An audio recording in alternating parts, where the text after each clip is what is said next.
स्वाद महाकुंभ में आपका स्वागत है। आज मैं बनाने जा रही हूँ अरवी के पत्तों की पात्रा। तो पात्रा बनाने के लिए सबसे पहले मैंने बाउल में बेसन डाल दिया है। बेसन मैंने मोटा वाला लिया है, आप चाहें तो महीन बेसन भी ले सकते हैं। अब मैंने इसमें डाला है अदरक, लहसुन और हरी मिर्च को क्रश करके, और साथ में ये जीरा और दालचीनी को भी क्रश करके मैंने इसमें डाल दिया है। अब मैं अपने टेस्ट के अकॉर्डिंग इसमें नमक डाल रही हूँ, और नमक डालने के बाद जो है कि मैं इसमें हल्दी पाउडर, जो कि बहुत ज़रा सा डालना है, और उसके बाद चिली फ्लेक्स भी डाल दूँगी, जो कि आप अपने टेस्ट के अकॉर्डिंग तीखेपन के अनुसार डाल सकते हैं, जैसा आपको टेस्ट पसंद हो। और अब इसे जो है कि पानी डाल करके अच्छे से फेंट लेंगे।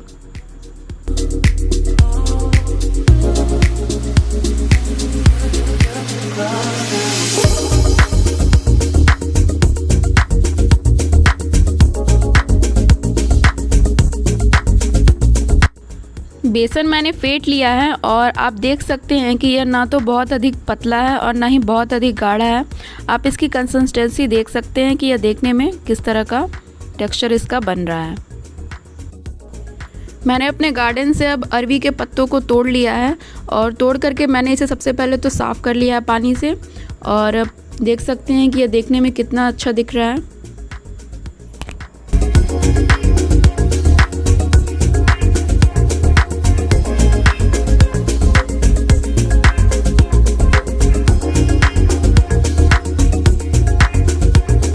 तो अब मैंने अरवी के पत्ते ले लिए हैं, और सबसे पहले एक पत्ते को लेने के बाद मैं इसमें बेसन का जो है कि बैटर लगा रही हूँ।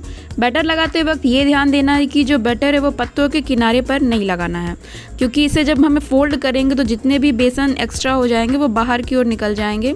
तो ये ध्यान देना है कि जो बेसन है वो बीच में ही लगे, चारों ओर बेसन, मतलब पत्तों के जो कि राउंड में चारों ओर नहीं लगाना है।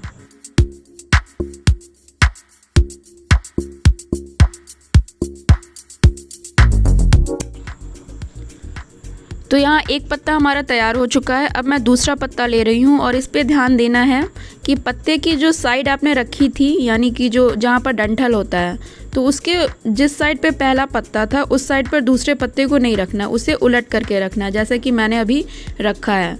और जब हम इसके ऊपर तीसरा पत्ता डालेंगे तो उसे भी ठीक उल्टा रखना है, यानी जिस साइड डंठल था पहले पत्ते का, दूसरे पत्ते को उसके दूसरे साइड में रखना है। ऐसा करने से होता ये है कि जब हम पत्ते की जो फोल्डिंग करते हैं तो आपस में वो फटते नहीं हैं, या फिर फोल्डिंग करने में जो है कि आसानी भी बहुत ज़्यादा होती है। इससे ये ट्रिक अपनाना चाहिए। और इसी तरह से जो है कि जितने भी पत्ते मेरे पास अवेलेबल है, मैं सारे ही पत्तों को साइड बाय साइड करके सब पर जो है कि बेसन लगा रही हूँ।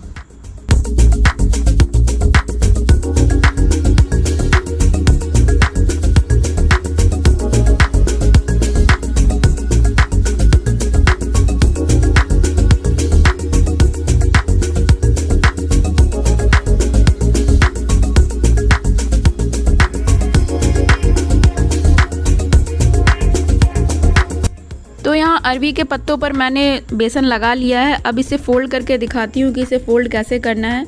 तो सबसे पहले चारों ओर से इसे फ़ोल्ड करना, जैसे मैं कर रही हूँ। आगे और पीछे से मैंने कर दिया है, यानी ऊपर नीचे से। अब इसके साइड से भी मैं फ़ोल्ड करूँगी। फ़ोल्ड करते वक्त जैसे कि आप देख रहे हैं कि यहाँ पत्तियाँ उखड़ जा रही हैं, तो उसके लिए जहाँ पर उखड़ रहा है वहाँ बेसन से उसे चिपका सकते हैं। और फिर ये देखिए मैंने इधर से भी लगा दिया है, और इस साइड से भी मैं इसे फ़ोल्ड कर रही हूँ। तो इतना फ़ोल्ड जो है कि करना ज़रूरी है, क्योंकि अगर बिना इस तरह का फ़ोल्ड किया अगर मैं फ़ोल्ड करती हूँ तो सारे बेसन जो हैं साइड के वो बाहर आ जाएंगे। इसके बाद एक पत्ता और है जो कि मैंने पहले ही लिया था, पर क्या है कि बेसन लगाते वक्त वो थोड़ा फट गया था, तो इस वक्त मैं उसे भी यहाँ पर यूज़ कर ले रही हूँ। और आपके पास भी अगर बड़े पत्ते हो तो दो पत्तों को आप अलग ही रख दीजिएगा। और फ़िलहाल मैं इस पत्ते पर बेसन लगा रही हूँ, और ये पत्ता जो है कि मेरे सारे पत्तों में काफ़ी बड़ा था। तो इसके ऊपर बेसन लगाने के बाद जो है कि मैंने जो फ़ोल्ड करके पर अरवी के पत्तों को रखा था उसे भी इसके ऊपर रख के जो है कि इसमें फ़ोल्ड कर दूँगी, जिससे कि ये बहुत अच्छे से फ़ोल्ड हो जाएगा, क्योंकि पत्ते बड़े रहते हैं लास्ट वाले, तो फ़ोल्ड करने में आसानी रहती है, और आपका जो अंदर का जो मटेरियल जो आपने इसमें भरा है वो भी बाहर नहीं आएगा। और इस तरह से जब हम रोल करते हैं तो रोल करते वक्त ध्यान देने वाली बात यह है कि ये बहुत ज़्यादा टाइट ना हो और बहुत ज़्यादा ढीला ना हो। अगर आप बहुत ज़्यादा ढीला कर देंगे तो जब भी आप इसे तेल में फ्राई करेंगे तो क्या होगा कि वो फटने लगेगा, पत्ते जो हैं कि बाहर निकलने लगेंगे और बेसन और बाहर निकलने लगेंगे। तो इस पर ध्यान देना है कि बहुत ज़्यादा ढीला ना हो और टाइट भी आपको बहुत ज़्यादा नहीं करना है। तो कोशिश करना है कि एक नॉर्मल वे में रहे, ना बहुत ढीला रहे ना बहुत टाइट रहे। तो जिस तरह से मैं जो हूँ पत्तों को फ़ोल्ड कर रही हूँ, आप भी ठीक उसी तरह से जो है पत्ते को फ़ोल्ड कर लीजिएगा। तो ये हमारा पत्ता जो है कि फ़ोल्ड हो चुका है, आप देख सकते हैं। और तो आप देख सकते हैं कि अब मैंने सबसे बड़ा वाला पत्ता ले लिया है और इसे चारों ओर से अच्छे से फ़ोल्ड करना है। और लास्ट वाला जो पत्ता आप लगाएंगे उसमें बेसन न लगाएं तो बेहतर है। और इस तरह से मैंने इसे चारों ओर से फ़ोल्ड कर दिया है कि अब बेसन जो है कि कहीं से भी बाहर न आए। इसके बाद जो है कि इसे आप किसी भी धागे से आप इसका सहारा देने के लिए सिर्फ इसे हल्के से बांध देंगे, बहुत टाइट नहीं बांधना है, नहीं तो फिर उसमें भी दाग पड़ने लगती है। तो मैंने यहाँ पर सिलाई वाला धागा लिया है, आप कोई सा भी धागा ले सकते हैं या ऊन ले सकते हैं, जो भी आपके पास अवेलेबल हो। तो इस तरह से आप इसे, जिस तरह से मैं इसे बांध रही हूँ वैसे ही आपको भी बांध देना है, बिल्कुल हल्के से बांधना है। और क्योंकि सपोर्ट केवल हमें देना है कि ये जो पत्ता है वो खुले ना।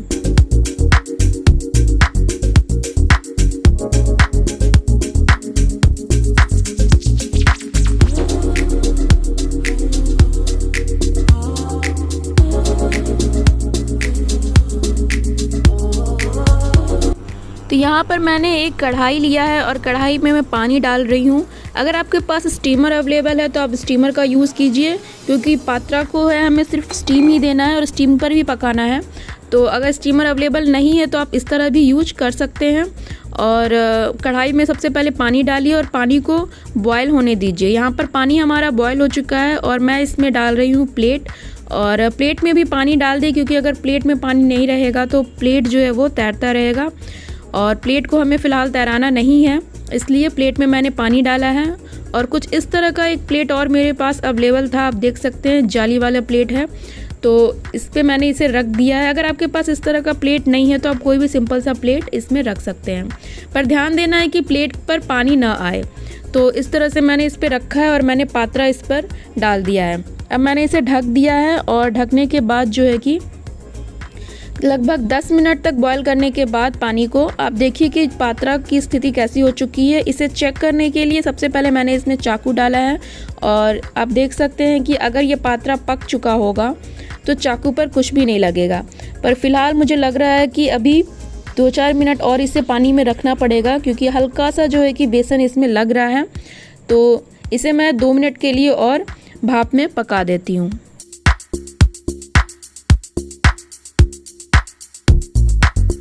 दो मिनट बाद जो है कि हमारा पात्रा पक चुका है और इसे जो है कि बाहर निकालना है अब। और बाहर निकालने के बाद हमें अगला प्रोसेस करते हैं। इससे थोड़ा सा ठंडा कर लिया है मैंने और इसके बाद जो धागे मैंने बांध रखे थे सपोर्ट के लिए, उन धागों को मैं सावधानी से हटा रही हूँ।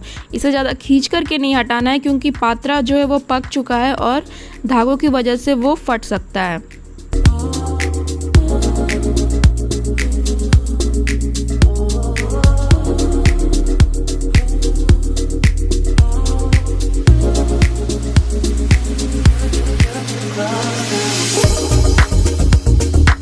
यहाँ धागे को मैंने सावधानी से बाहर निकाल दिया है। और अब जो है कि इसके जो एक्स्ट्रा पत्ते हैं, क्योंकि लास्ट पत्ते को हमने बेसन नहीं लगाया था, इसलिए जो भी एक्स्ट्रा अलग अलग से दिख रहे हैं उसे आप बाहर निकाल दीजिए।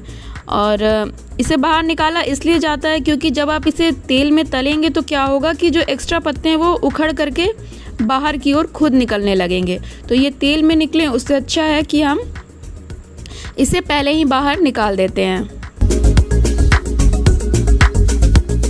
तो इतने पत्ते थे अवेलेबल जो कि कुछ एक्स्ट्रा थे, तो इसे मैंने हटा दिया है। अब एक चाकू लेंगे और अगर आपके पास जिगजैग वाली चाकू है तो वो बहुत बेस्ट है इसके लिए। अदरवाइज़ कोई भी आप चाकू ले सकते हैं जो कि अच्छे से काट सके। मेरा कहने का मतलब है कि धार उसकी तेज़ हो। तो इस तरह से मैंने एक जिगजैग चाकू लिया है और उसे मैं अच्छे से काट रही हूँ। काटते वक्त जो है कि जब आप काट दे तो चाकू को आगे पीछे ना करें नीचे की ओर, जिससे कि ये परफेक्ट कट नहीं पाएगा। तो बेहतर होगा कि तेज़ धार वाली चाकू लें या फिर जिगजैग वाली चाकू लें जो कि अच्छे से इसको काट सके। चूँकि भाप में पहले ही पक चुका है, इसलिए अब हमें हल्का सा तेल लेना है और उसमें फ्राई करना है। तो यहाँ मैंने तेल ले लिया है। आप चाहें तो इससे कम तेल भी रख सकते हैं, पर इससे ज़्यादा तेल ना रखें, क्योंकि तेल ज़्यादा रखेंगे और ये जो पात्रा है वो अगर उसमें डूबे डूबे से रहेंगे तो बहुत ज़्यादा टेस्ट नहीं आएगा। और अगर आप कुछ इस तरह से इसको फ्राई करते हैं तो ये काफ़ी टेस्टी बनेगा, क्योंकि ऊपर का और नीचे का जो हिस्सा है वो क्रिस्पी हो जाएगा और बीच वाला जो हिस्सा है वो थोड़ा सा नरम रहेगा। तो इससे क्या फ़ायदा है कि इसे टेस्ट बहुत ज़्यादा डिफरेंट टाइप का आएगा। और अगर आप पूरे ऑयल में ही इसे छान देते हैं, मतलब पूरा ऑयल में डुबा करके छानते हैं, तो क्या होगा कि ये पूरा ही क्रिस्पी हो जाएगा और वो टेस्ट नहीं आएगा, जो कि एक परफेक्ट टेस्ट जो होती है वो नहीं आ पाएगी। तो यहाँ मैंने ऑयल में जो है सारे पात्रा को डाल दिया है और आप देख सकते हैं कि इसे मैं उलट पलट के पका रही हूँ। और इसमें सबसे मेन बात है कि आंच जो है वो बहुत तेज़ नहीं रखना है, इसे लो टू मीडियम फ्लेम पर ही पकाना है। तो आप भी वैसे ही इसको फ्राई कर लीजिए लो टू मीडियम फ्लेम पर और कम तेल में। इससे भी आप चाहें तो कम ऑयल डाल सकते हैं, पर मैंने इतना लिया है, आपकी मर्ज़ी, पर इससे ज़्यादा ना लें, क्योंकि इससे ज़्यादा लेने पर पात्रा अच्छे से बन नहीं पाएगा। हालांकि क्रिस्पी होगा, पर वो क्रिस्पी में वो टेस्ट नहीं आ पाएगा।